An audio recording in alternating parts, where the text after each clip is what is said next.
FIFA মেসির নাকি Messi ফিফার? 2026 বিশ্বকাপের রাউন্ড অফ 16-এ মিশর বনাম আর্জেন্টিনার ওই ম্যাচটা কি আপনি দেখেছেন? যদি দেখে থাকেন তাহলে নিশ্চয়ই মনে থাকবে আপনার। আমার তো মনে হচ্ছিল ইতিহাসের সবচেয়ে নোংরা নাটকীয় ম্যাচ এটাই। শেষ 10 মিনিটে 3টে গোল শোধ করা চেড্ডিখানি কথা না। এই ম্যাচটি দেখে আপনার মনে হতে পারে যে আর্জেন্টিনা এই ম্যাচটিতে জয়লাভ করেছে, কিন্তু আমার মনে হচ্ছিল আর্জেন্টিনার এই জয়ের মধ্যে যতটা অবদান আছে তার চাইতে বেশি অবদান আছে ওই রেফারির। এক নম্বরে মেসির হাতের যে এই চোখ আঁকানো ট্যাটুটা, এটা এই খেলার সঙ্গে যুক্ত আছে।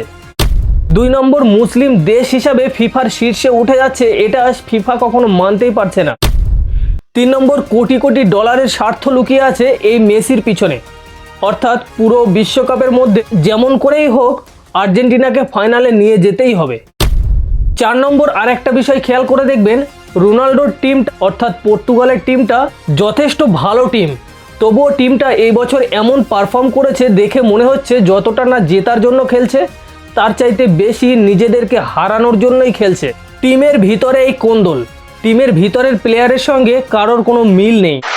আজ আমরা ফুটবলের সেই জঘন্য রাজনীতি নিয়ে কথা বলবো এবং ফেভারিটিজমের একটা চিত্র তুলে ধরবো। চলুন তাহলে বোঝার চেষ্টা করি। क्या बात है सर, क्या बात है सर, क्या बात, ये बात है। ম্যাচের প্রথমার্ধে যেখানে মিশর আর্জেন্টিনাকে একদম কোণঠাসা করে রেখেছিল, কিন্তু ম্যাচ শেষের মুহূর্তে রেফারিংয়ের সিদ্ধান্তগুলো সম্পূর্ণটাই আর্জেন্টিনার পক্ষে গেছে। ফুটবলের ফেয়ার প্লে বলি আওড়ানো ফিফার আসল চেহারাটা কিন্তু পুরোটাই কর্পোরেট। বর্তমানে লিওনেল মেসি শুধু একজন খেলোয়াড় নন, তিনি এখন ফিফার সোনার ডিম পাড়া হাঁস। মেসি যদি রাউন্ড অফ 16 থেকে ছিটকে চলে যায় তবে এই বিশ্বকাপের ভিউয়ারশিপ, স্পন্সরশিপ আর টিকিটের বাজার মুহূর্তেই ধসে পড়বে। মেসি এখনও ভালো প্লেয়ার, এটা মানতে আমাদের সমস্যা নেই, এটা মানতেই হবে মেসি এখনও অনেক ভালো প্লেয়ার। কিন্তু 2026-এর ম্যাচের শিডিউলটা দেখে মনে হচ্ছে মেসিদের আর্জেন্টিনাকে কোনোভাবেই ফাইনালের আগে যেতে দেওয়া যাবে না। মেসিরা চলে যেতে চাইলেও ফিফা তাদেরকে যেতে দেবে না। আপনি দেখেন এমনভাবে শিডিউলটা সাজানো হয়েছে, এইখানে আর্জেন্টিনার বিপক্ষে একটাও কড়া টিম নেই যে টিমটা আর্জেন্টিনাকে বিদায় জানাতে পারে। শুধুমাত্র রাউন্ড অফ 16-এর এই ম্যাচটাতে মিশরই ছিল একমাত্র দল যে আর্জেন্টিনাকে বাড়ি পাঠাতে পারে। আর এই ম্যাচটাতে যতটা না আর্জেন্টিনার প্লেয়াররা দায়িত্ব নিয়েছিল জেতার জন্য, তার চাইতে বেশি দায়িত্ব নিয়েছিল রেফারি। কারণ কেমন যেন মনে হচ্ছিল আর্জেন্টিনা যদি এইখান থেকে বাড়ি যায় তাহলে ফিফার বিলিয়ন ডলারের ব্যবসায় ধস নামবে। অপরদিকে মিশরের মতো একটা মুসলিম দেশ যদি ফিফার শীর্ষে ওঠে অর্থাৎ ফাইনালে যায়, তাহলে পশ্চিমা বিশ্বের স্পন্সররা ততটা লাভবান হবেন না। সেই জন্য এই ভয়ঙ্কর নাটকের ব্যবস্থা করা হয়েছিল। ফিফার এই বৈষম্যমূলক আচরণ বুঝতে হলে আপনাকে দেখতে হবে রোনাল্ডোর টিম অর্থাৎ পর্তুগালের দিকে। পর্তুগালের প্লেয়ার ক্রিশ্চিয়ানো রোনাল্ডো যখন মুসলিম বিশ্ব বা আরও ভালোভাবে বললে ফিলিস্তিনের মজলুম মানুষদের সাহায্য করছিল, সেটা দেখেই পশ্চিমা বিশ্বের কপালে ভাঁজ পড়তে শুরু করেছে। তার ফলস্বরূপ আমরা দেখেছি 2026 বিশ্বকাপে বা এর আগের বিশ্বকাপ অর্থাৎ 2022-এর বিশ্বকাপে রোনাল্ডোর টিমের প্লেয়াররা রোনাল্ডোকে সম্মান দিচ্ছে না, অর্থাৎ এমন একটা ভাব করছে যেন রোনাল্ডোর থেকে এরা অনেক বড় প্লেয়ার। এই বছর বিশ্বকাপে এমন এমন পজিশনে রোনাল্ডো ছিল যেখানে রোনাল্ডোর কাছে বল দিলেই গোল হয়, কিন্তু রোনাল্ডোকে বল না দিয়ে অন্যজনকে বল দিচ্ছে, সে গোল মিস করছে। আমার তো দেখে মনে হচ্ছিল রোনাল্ডো যতটা না টিমকে জেতাতে চাইছে তার চাইতে বেশি রোনাল্ডোর টিমের প্লেয়ারগুলো টিমকে হারাতে চাইছে।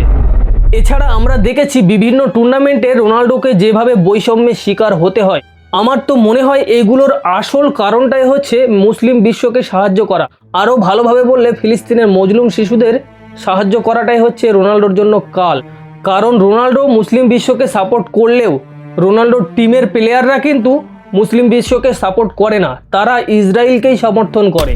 সেই কারণে এই দুটো বিশ্বকাপে রোনাল্ডোকে বৈষম্যের শিকার হতে হয়েছে নিজের দেশের প্লেয়ারদের কাছ থেকে।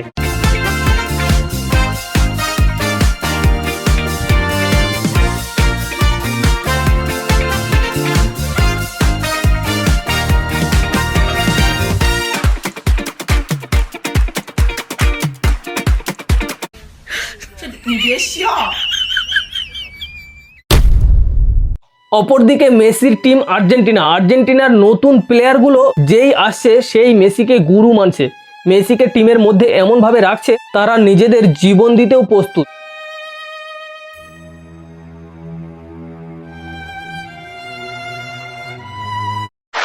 আর এবার বলি এইসবের পিছনে এই ট্যাটুর কি সম্পর্ক।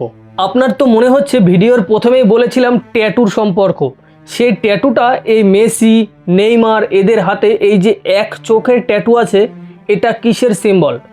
মূলত এদের হাতের ট্যাটু সম্পর্কে বুঝতে হলে আপনাদের জানতে হবে ইলুমিনাতি কালচার সম্পর্কে। এই যে এক চোখের ট্যাটু, এটা হচ্ছে আসলে সেই কানা দাজ্জাল, অর্থাৎ এক চোখের কানা দাজ্জালের সঙ্গে সম্পর্ক এই ট্যাটু। এরা সবাই আসলে বাল দেবতার অনুসরণ করে।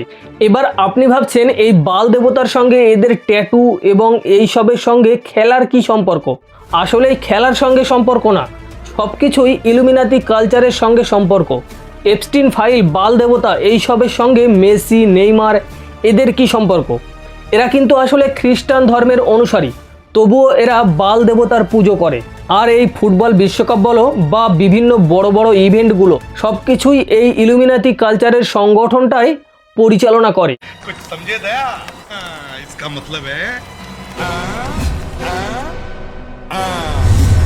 এরা যাকেই মনে করে তাকেই কিন্তু সেলিব্রিটি বানাতে পারে, আর যখন তখন যাকে তাকে এরা একদম পথের ভিখারি বানিয়ে দিতে পারে। যেমন এই আমাদের Indian pop star Honey Singh ক্যারিয়ারের শীর্ষে থাকা অবস্থায় একবার এই ইলুমিনাতি কালচার সম্পর্কে একটা মন্তব্য করেছিলেন। पेट्रोलियम में, फार्मास्यूटिकल्स में, वॉर्स में, एंटरटेनमेंट में, फिल्म्स में, साबुन में, हर जगह दिखती है अगर आप देखना चाहो तो। তারপর থেকেই হানি সিং এর একদম মার্কেট থেকে গায়েব হয়ে গেছে। এই যে দেখো এই ভিডিওটা, এই ভিডিওতে যে বড় বড় সেলিব্রিটিরা এই যে হাতের সিম্বলটা দেখাচ্ছে, এটা কিন্তু সেই ইলুমিনাতি কালচারের একটা বড় সিগন্যাল। এরা যাকে তাকে যখন তখন সেলিব্রিটি বানাতে পারে বা বিশ্ব বিজেতা বানাতে পারে। क्या बात कर रहा हूँ समझ में नहीं। कंट्रोल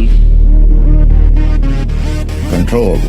বর্তমানে ফুটবল খেলা আর শুধু মাঠের খেলা নয়, এটি এখন ভূ রাজনীতির বিলিয়ন ডলারের সিন্ডিকেট। মিশর বনাম আর্জেন্টিনার এই ম্যাচটা দেখে আপনার কি মনে হয়? এই ম্যাচের রেফারির সিদ্ধান্তগুলো শুধুই ভুল ছিল নাকি পূর্ব পরিকল্পিত একটা চাল ছিল?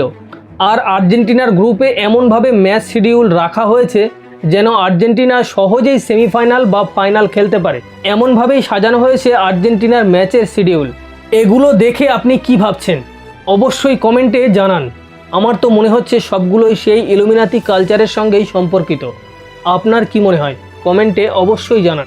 আর ভিডিওটা ইনফরমেটিভ মনে হলে তবেই একটা লাইক দিয়ে বেশি বেশি শেয়ার করো, যাতে আপনি সহ আরও অনেকেই জানতে পারে বিষয়টা। কারণ এই রকম ভিডিও ইউটিউবের রিচ কমিয়ে দেয়, বেশি মানুষের সামনে যায় না।